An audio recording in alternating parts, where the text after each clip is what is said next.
حضرت جامی نے تعریف کی، کہہ گئے لا یمکن الثناء کما کان حقہ، بعد از خدا بزرگ تو ہی قصہ مختصر۔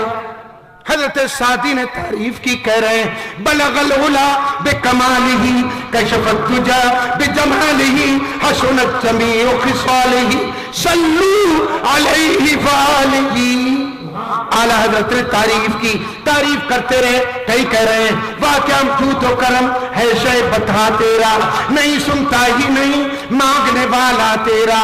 کئی کہہ رہے ہیں ان کی مہک نے دل کے غنچے کھلا دیے ہیں، جس راہ چل دیے ہیں کوچے بسا دیے ہیں۔ کئی کہہ رہے ہیں عرش کی عقل دنگ ہے، چرخ میں آسمان ہے، جانے مراد اب کدھر ہائے تیرا مکان ہے۔ کئی کہہ رہے ہیں زمین و زمان تمہارے لیے، مکین و مکان تمہارے لیے، چنین و چنا تمہارے لیے، بنے دو جہاں تمہارے لیے، دہن میں زباں تمہارے لیے، بدن میں ہجاں تمہارے لیے، ہم آئے یہاں تمہارے لیے، اٹھے بھی کہاں تمہارے لیے۔ صبا ہو چلے کہ باغ پھلے، وہ پھول کھلے کہ دن ہو بھلے، لبا کے تلے ثنا میں کھلے رضا کی زبان۔ جب تھک گئے تو کہہ گئے سرور کہوں کہ مالکو، مولا کہوں تجھے، باغ خلیل کا گلے زیبا کہوں تجھے، تیرے تو بس عیب تناہی سے ہے بری، حیران ہوں میرے شاہ میں کیا کیا کہوں تجھے۔ تھک گئے، آخر میں کہہ گئے کہہ لے گی سب کچھ ان کے ثنا خاں کی خاموشی۔ میرے دوستو اگر کوئی زبان بند کر لے تو آپ کیا سنو گے؟ زبان بند کرنے کے بعد سامنے والوں کو کیا سنائے گا؟ میں منہ بند کر لوں، آپ نے کچھ سنا نہیں، مگر ایک بارگاہ ایسی کہ زبان کا کھولو تب بھی سنیں اور زبان بند کرو تب بھی سنیں۔ کہہ رہے ہیں کہہ لے گی سب کچھ ان کے ثنا خاں کے خاموشی، چپ ہو رہا ہوں کہہ کے میں کیا کیا کہوں تجھے۔ لیکن رضا نے ختم سخن اس پہ کر دیا، خالق کا بندہ خلق کا آقا کہوں تجھے۔ اعلیٰ حضرت کا آج سچا وارث، ان کے علوم کا سچا وارث، ان کی نسبتوں کا سچا وارث، ان کی عظمتوں کا سچا وارث، جس کو ابھی آپ نے 23 نومبر کو اسی حیدرآباد کی سرزمین پہ دیکھا ہوگا۔ بستی بستی خریا خریا، بستی بستی خریا خریا، بستی بستی خریا خریا۔ آپ نے وہ نوری چہرہ دیکھا ہوگا، اگر اندھا بھی دیکھ لے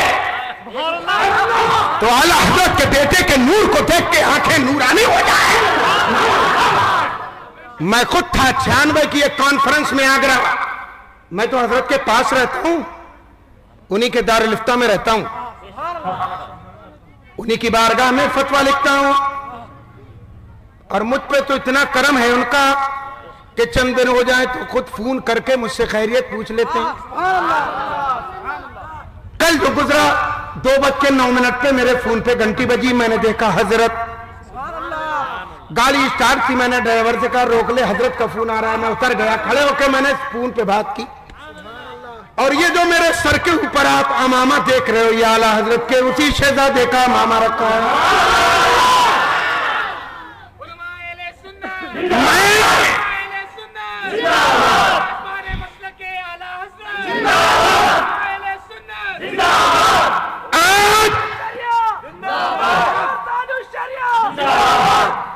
حیدرآباد میں شیخ بن جانا کمال نہیں، علاقے میں شیخ بن جانا کمال، اپنے چند مریدوں میں پیر مغاں بن جانا کمال۔ مدینے کی بارگاہ میں، مکہ مکرمہ کی بارگاہ میں، عرفات کے میدان میں، منی کے جلووں میں، مزدلفہ کی فضاؤں میں،